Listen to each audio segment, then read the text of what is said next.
Pesimo be and I'm pretty for them to solve back after the hospital there. Spiritual man, the under say, Honorable Mahama, I bet 13 almost Omajuma, Abo. The question is, on the former Jumana, and answer them. I was young for baby and I have a military hospital. Minority MPs, Abba says, I'm going to chat about the star by the way. Let's go back to us, President Mahama and I buy MC. I want man will be just south. I always double say, and then call for Abajichi, I was a soldier for Benatas, and not your weapon. I'm minority MPs, you know, every I the taxpayers' money. I am yes, Rabbi, sir, by my yellow. Yabai, I saw your four who I say, I was a father who I said.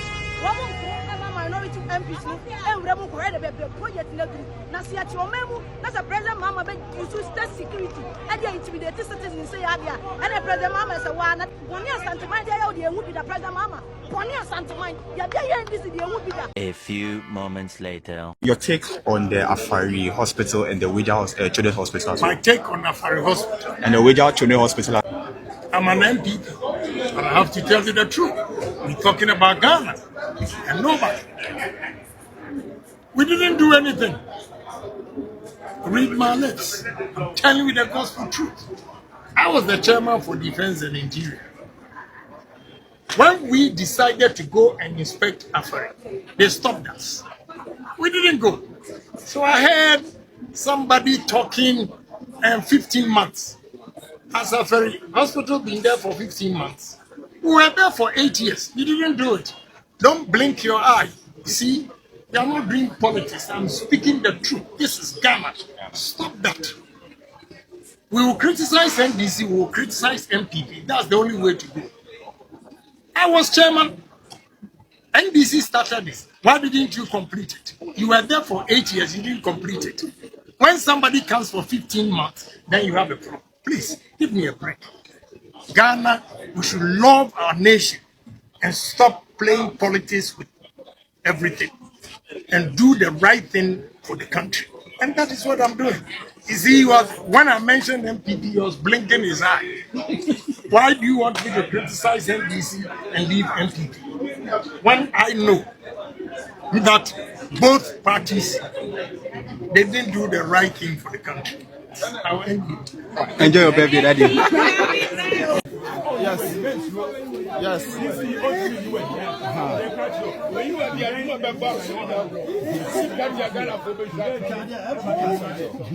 NDC, you know, this is about the MC 7. Yes. The MC has come. Agyapong. Who gave the authority? Okay, closer.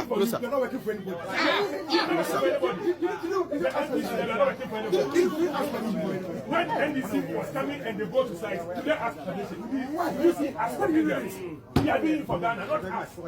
Officer, we are not doing officer. They are there for yellow.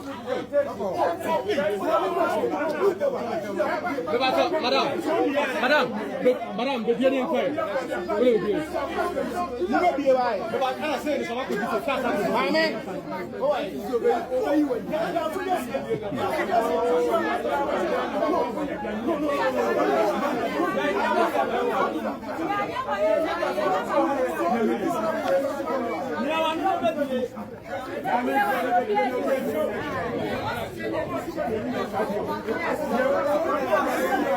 NPP was the NDC anyway. The NDC anyway.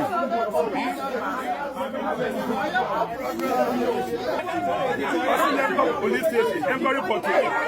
Yo, police. Well, as a foreign MP, and I'm going to Military for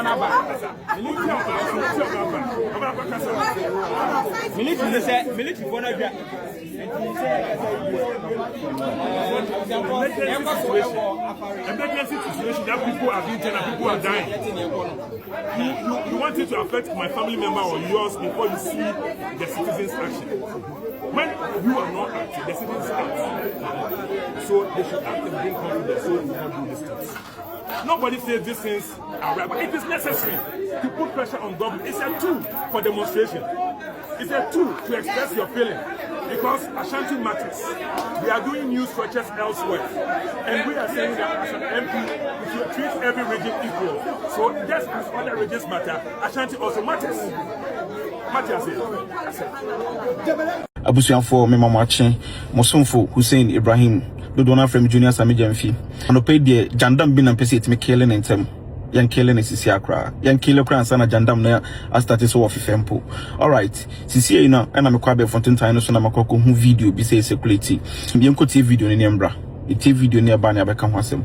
Abusuafo ba bi adina e Afari hospital minority MPs aba say say omo be twatchra ban ne say ban ne be let's better as president Mahama ne na ban MC what man wa be just south eh obesdom say and then nko fa abaji chi akwose sa so for abajina say nya de on be pene am minority MPs no everem ade the taxpayers money aye na yes ra ban say ban me ye no ye ba so ja fo egu ase akwose sa so ja fo be egu ase womo nko minority MPs no everem ko ready be project na see ati o memu na President Mahama be issue state security and they intimidate citizens say adia and the President Mahama say wa na woni asantuma dia ya odi enwu video ya mutie ye ababa wa ogina o kase friend political mavis o NPP social media for ni bia no say activist NPP for no asema o kanyina ne say NPP so more parliament afabas sentimentum so mba be the state of Afari military hospital na mbedru ho so mba be wuramu no so just for abon ho ban so mo mpene ma NPP for minority group of more parliament en wuramu ko the state of Afari military hospital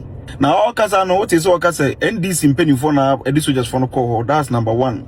Number 2 Osira John Dramani Mahama ni trimo dinyi onwina santima ho boni ben na santima dey Ira John Dramani Mahama.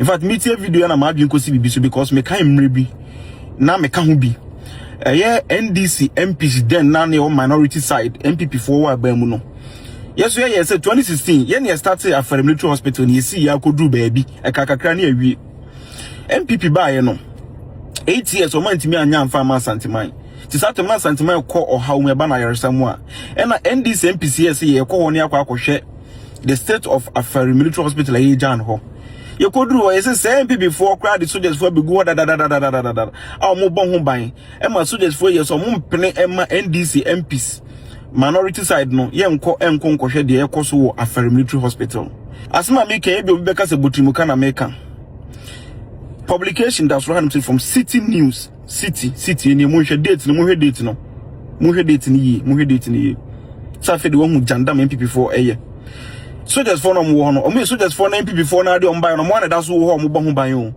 enye dis ni bia na de o makọ enti se wo ba na wo ye jandam ni ye me ka asem yo akere mo NDC led by Ira John Dramani Mahama and the regional minister Dr. Frank Amwakohene ayaresa e wa sentimentum eda yakoma so enti na ye ba ye no ene me no ka say omo say Afari yenwie ye sewia yenwie ye omo so ma ya na wan bia yenwie ye ma me kan kro mu nkire mo ye ba mu no Ira Mahama na adwin so be ye hospitals ni na de ama asanteman Afari ameno ka so makudu osisi no emfidi a MPP aban ye togu mu we $38 million MPP by 2021 nko publication bi no so publication na da soro no monkohwe $38 million na essay e pro ye intinde e buy ye was send this is $38 million ni bi ne sare to mfidie ni sa kogumu because MPP buy no omu jam fidie man fidie ni sa yo 8 years omu ntima bia ma santeman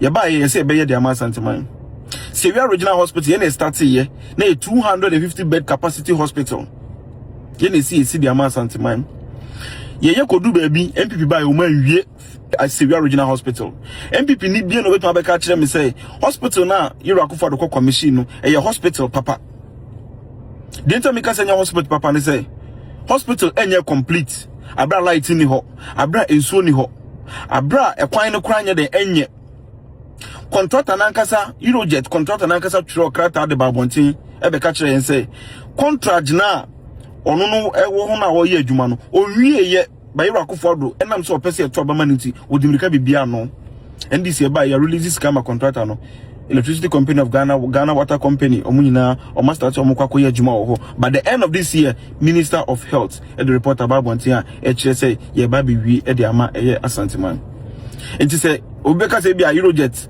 asema me kan meboa Eurojet for no so mpeni for no release omu release ye ni e ka say Ira Akufo Addo hospital na omu na esi no omu wie ye na obebie ano enie patchomati say no so mahu no kure no sanity say yes jandam no yentwem ma jandam no en manifest cry was sentiment mu hanim say yenhwe Comfort Teaching Hospital.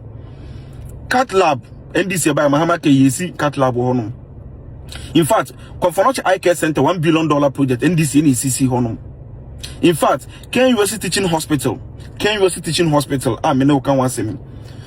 This hospital, Get Fund are releasing 400 million cedis. So, complete hospital no farmer Santimine. Until the NPP no because say Santimine between NPP and this one again Santimine home. Oka come also my Vamed project. 40 beds capacity hospital Mark 5. 40 by 5 you're saying near 200 beds. Afari I say we are come we see we Kwana, we see original hospital. Say we are now about 200 beds no. Come we can cancel out mo 40 na mo ye no. Okay, almost mo gina Santimine. Was mo me be home. Muslim start hospital be we ever med project 40 beds. Adenti na Comfort e kwa hunyehia mu. Enya mo hospital na muslim mo sini na ye nkone ye mfa patients no ko. Ba mo dwene say ye nya regional hospital no yi. Afari military hospital no yi. And not just priorities, it matters. Capacity, it matters. Which is a regional hospital with capacity say Vamed hospitals na mo ye no. Tika mo buy na nka mo prioritize regional hospitals na nka by now.